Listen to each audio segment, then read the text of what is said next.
ಸಚಿವ ಸಂಪುಟದ ಕಸರತ್ತು ಇತ್ತ 20 ಖಾಲಿ ಇರುವಂತಹ ಸ್ಥಾನಗಳಿಗೆ ಯಾರೆಲ್ಲ ಸಚಿವರುಗಳನ್ನ ಆಯ್ಕೆ ಮಾಡಲಾಗುತ್ತೆ, ಯಾರಿಗೆಲ್ಲ ಮಂತ್ರಿಗಿರಿ ಸಿಗುತ್ತೆ, ಬಹಳಷ್ಟು ಕುತೂಹಲದ ಜೊತೆಗೆ ಅಷ್ಟೇ ಟೆನ್ಷನ್ ಕೂಡ ಇದೆ.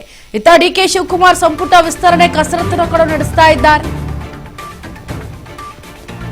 ಹೈಕಮಾಂಡ್ನ 60:40 ಸೂತ್ರದ ಬಗ್ಗೆ ಸಿಎಂ ಟೆನ್ಷನ್ ಬಹಳಷ್ಟಿದೆ. ಮಲ್ಲಿಕಾರ್ಜುನ ಖರ್ಗೆ ಭೇಟಿಯಾದ ಸಿಎಂ ಡಿಕೆಶಿ. ಇತ್ತ ಎಐಸಿಸಿ ಅಧ್ಯಕ್ಷರ ಭೇಟಿಯಾಗಿ ಸಿಎಂ ಚರ್ಚೆಯನ್ನು ಕೂಡ ಮಾಡ್ತಾ ಇದ್ದಾರೆ.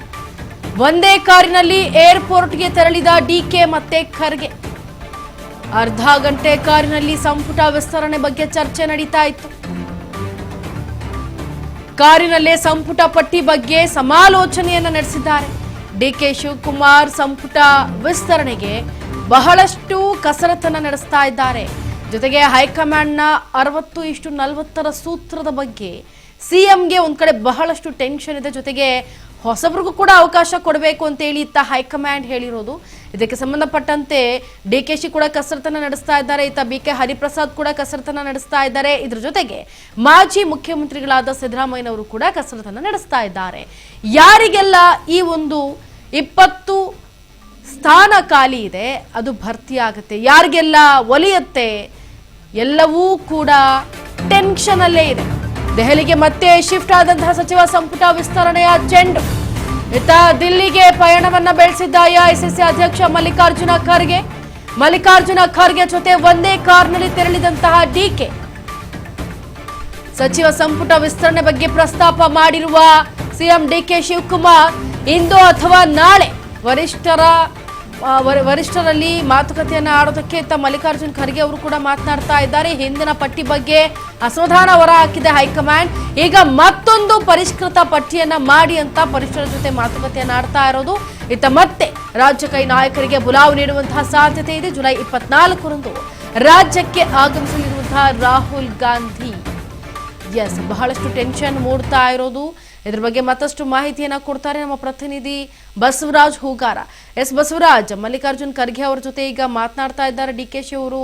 ಏರ್ಪೋರ್ಟ್ ವರೆಗೂ ಕೂಡ ಮಾತನಾಡಿದ್ದಾರೆ. ಈಗ ಯಾವ ರೀತಿಯಾಗಿ ನಿರ್ಧಾರವನ್ನ ಕೈಗೊಳ್ಳಬಹುದು? ಆ 43 ಮಂದಿಯನ್ನ 20 ಸ್ಥಾನಕ್ಕೆ 43 ಮಂದಿಯನ್ನ ಯಾವ ರೀತಿಯಾಗಿ ಆಯ್ಕೆ ಮಾಡ್ತಾರೆ? ಅದರಲ್ಲಿ ಹೊಸಬರಿಗೆ ಅವಕಾಶ ಇದೆಯಾ? ಹೇಗೆ ಏನೇನು ಚರ್ಚೆ ಆಗ್ತಿರಬಹುದು?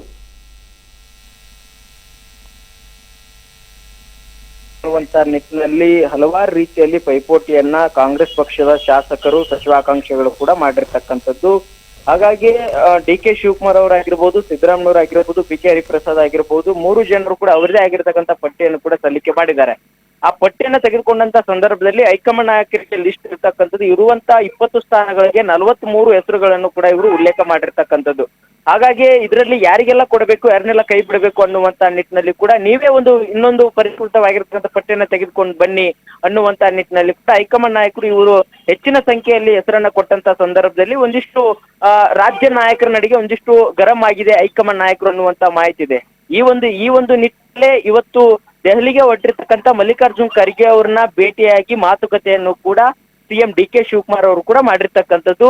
ಏರ್ಪೋರ್ಟ್ ನವರೆಗೂ ಕೂಡ ಒಂದೇ ಕಾರಿನಲ್ಲಿ ಕೂಡ ಮಲ್ಲಿಕಾರ್ಜುನ್ ಖರ್ಗೆ ಅವ್ರ ಜೊತೆ ಕೂಡ ಡಿಕೆ ಶಿವಕುಮಾರ್ ಅವರು ತೆರಳಿರ್ತಕ್ಕಂಥದ್ದು. ಆ ಒಂದು ಸಂದರ್ಭದಲ್ಲಿ ಸುಮಾರು ಅರ್ಧ ಗಂಟೆಗಳ ಕಾಲ ಕೂಡ ಮಲ್ಲಿಕಾರ್ಜುನ್ ಖರ್ಗೆ ಅವರ ಜೊತೆ ಈ ಸಂಪುಟ ಪುನರ್ರಚನೆ ವಿಚಾರಕ್ಕೆ ಸಂಬಂಧಪಟ್ಟಂತೆ ಅಭ್ಯರ್ಥಿಗಳ ಆಯ್ಕೆ ಗೊಂದಲ ಏನಿದೆ ಇದ್ರ ಬಗ್ಗೆ ಕೂಡ ಚರ್ಚೆ ಕೂಡ ನಡೆಸಿದ್ದಾರೆ ಅನ್ನುವಂತ ಮಾಹಿತಿ ಇದೆ.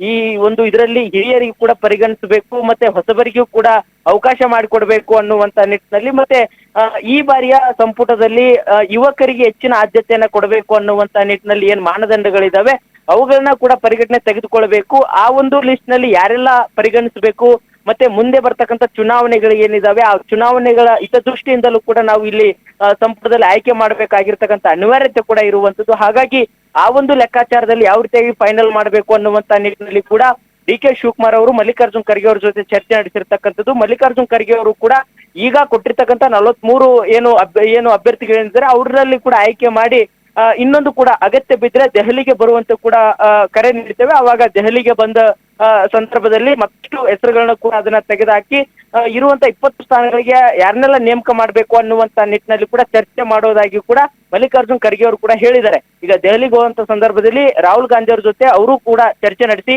ಅದಾದ ಬಳಿಕ ತಮಗೆ ಮಾಹಿತಿ ಕೊಡ್ತೇನೆ, ಅದಾದ ಬಳಿಕ ತಾವು ಕೂಡ ದೆಹಲಿಗೆ ಬರುವಂತ ಏನಾದ್ರೆ ಕರೆ ಮಾಡ್ತೇವೆ ಅನ್ನುವಂತ ಮಾತನ್ನು ಕೂಡ ಮಲ್ಲಿಕಾರ್ಜುನ್ ಖರ್ಗೆ ಅವರು ಸಿಎಂ ಡಿ ಕೆ ಶಿವಕುಮಾರ್ ಅವ್ರಿಗೆ ಹೇಳಿದ್ದಾರೆ ಅನ್ನುವಂತ ಮಾಹಿತಿ ಸಿಗ್ತಾ ಇದೆ.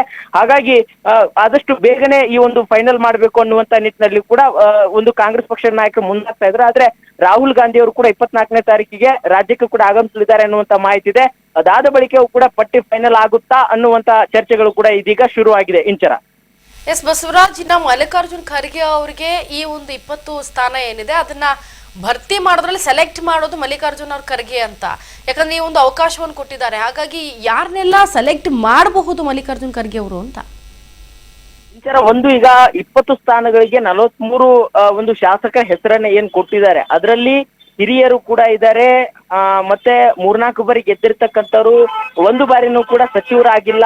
ಕಾಂಗ್ರೆಸ್ ಪಕ್ಷದಲ್ಲಿ ಕೂಡ 3-4 ಬಾರಿ ಗೆದ್ದಿರ್ತಕ್ಕಂತ ಶಾಸಕರ ಹೆಸರು ಕೂಡ ಉಲ್ಲೇಖ ಇದೆ ಅನ್ನುವಂತ ಮಾಹಿತಿ. ಅದರ ಜೊತೆಗೆ ಹಿಂದಿನ ಸಂಪುಟದಲ್ಲಿ ಇರ್ತಕ್ಕಂತಹ ಸಚಿವರು ಏನಿದ್ರು ಅವರು ಕೂಡ ಮಾಜಿ ಸಚಿವರ ಹೆಸರು ಕೂಡ ಅದರಲ್ಲಿ ಉಲ್ಲೇಖ ಆಗಿದೆ ಅನ್ನುವಂಥದ್ದು. ಅಲ್ಲಿ ಕೆಲವೊಂದಿಷ್ಟು ಹೆಸರುಗಳು ಕೂಡ ಆಕ್ಷೇಪಗಳಿಗೆ ವ್ಯಕ್ತವಾಗ್ತಾ ಇದೆ. ಯಾಕಂತಂದ್ರೆ ಪದೇ ಮತ್ತೊಬ್ಬ ಅವರಿಗೆ ಕೂಡ ಅವಕಾಶ ಮಾಡಿಕೊಟ್ಟೆ ಹೊಸಬರಿಗೆ ಅವಕಾಶ ಮಾಡಿಕೊಡ್ಬೇಕು ಅನ್ನುವಂಥದ್ದು ಹೈಕಮಾಂಡ್ ನಾಯಕರ ಲೆಕ್ಕಾಚಾರ ಇದೆ. ಆದ್ರೆ ಚುನಾವಣೆಗಳ ಹಿತದೃಷ್ಟಿಯಿಂದ ಈಗ ಡಿ ಕೆ ಶಿವಕುಮಾರ್ ಅವರು ಮುಂದಿನ ಚುನಾವಣೆಗಳು ಕೂಡ ಟಾಸ್ಕ್ ಇದೆ. ಆ ಟಾಸ್ಕ್ ಅನ್ನು ಕೂಡ ಅದನ್ನ ಗೆಲ್ಬೇಕಾಗಿರ್ತಕ್ಕಂಥದ್ದು ಡಿ ಕೆ ಶಿವಕುಮಾರ್ ಅವರ ಹೊಣೆಗಾರಿಕೆ. ಹಾಗಾಗಿ ಅದನ್ನ ಕೂಡ ಗಮನದಲ್ಲಿಟ್ಟುಕೊಂಡು ಹಿರಿಯರಿಗೂ ಕೂಡ ಅವಕಾಶ ಮಾಡಿಕೊಡ್ಬೇಕು, ಮತ್ತೆ ಹೊಸಬರಿಗೂ ಕೂಡ ಒಂದಿಷ್ಟು ಒಬ್ಬರಿಗೂ ಅಥವಾ ಇಬ್ಬರಿಗೂ ಅವಕಾಶ ಮಾಡಿಕೊಡ್ಬೇಕು ಅನ್ನುವಂತ ಲೆಕ್ಕಾಚಾರ ಇದೆ. ಹಾಗಾಗಿ ಈಗ ಮಲ್ಲಿಕಾರ್ಜುನ್ ಖರ್ಗೆ ಅವರು ಮತ್ತೆ ರಾಹುಲ್ ಗಾಂಧಿ ಅವರು ಇಬ್ಬರ ನಡುವೆ ಕೂಡ ಅದು ಯಾರಿಗೆಲ್ಲ ಅವಕಾಶ ಮಾಡಿಕೊಡ್ಬೇಕು ಅನ್ನುವಂತ ಲೆಕ್ಕಾಚಾರಗಳು ಇದಾವೆ. ಈ ಮೊದಲ ಬಾರಿ ಗೆದ್ದವರು ಮತ್ತೆ 3-4 ಬಾರಿ ಗೆದ್ದವರು ಮತ್ತೆ ಹಿರಿಯ ಹಿಂದೆ ಸಚಿವ ಸಂಪುಟದಲ್ಲಿ ಇರ್ತಕ್ಕಂಥ ಮಾಜಿ ಸಚಿವರು ಏನಿದ್ದಾರೆ ಅವ್ರನ್ನ ಯಾರನ್ನೆಲ್ಲ ತೆಗೆದುಕೊಳ್ಬೇಕು ಅನ್ನುವಂತ ನಿಟ್ಟಿನಲ್ಲಿ ಕೂಡ ಒಂದಿಷ್ಟು ಗೊಂದಲ ಸೃಷ್ಟಿಯಾಗಿದೆ. ಆ ಗೊಂದಲದ ನಿವಾರಣೆ ಮಾಡುವಂತ ಹಿತದೃಷ್ಟಿಯಿಂದಲೇ ಇದೀಗ ಒಂದಿಷ್ಟು ಸಮಯಾವಕಾಶ ಕೂಡ ಹೈಕಮಾಂಡ್ ನಾಯಕರು ತೆಗೆದುಕೊಂಡಿದ್ದಾರೆ ಅನ್ನುವಂತ ಮಾಹಿತಿ ಇದೆ. ಹಾಗಾಗಿ ಯಾರನ್ನೆಲ್ಲ ತೆಗೆದುಕೊಳ್ತಾರೆ, ಯಾರನ್ನೆಲ್ಲ ಕೈ ಬಿಡ್ತಾರೆ ಅನ್ನುವಂಥದ್ದು ಬಹಳ ತೀವ್ರ ಕುತೂಹಲ ಕೆಡೆ ಮಾಡಿಕೊಡ್ತಾ ಇದೆ. Inchara S Basavaraj, thank you so much ನಿಮ್ಮೆಲ್ಲ ಡೀಟೇಲ್ಸ್ಗಾಗಿ.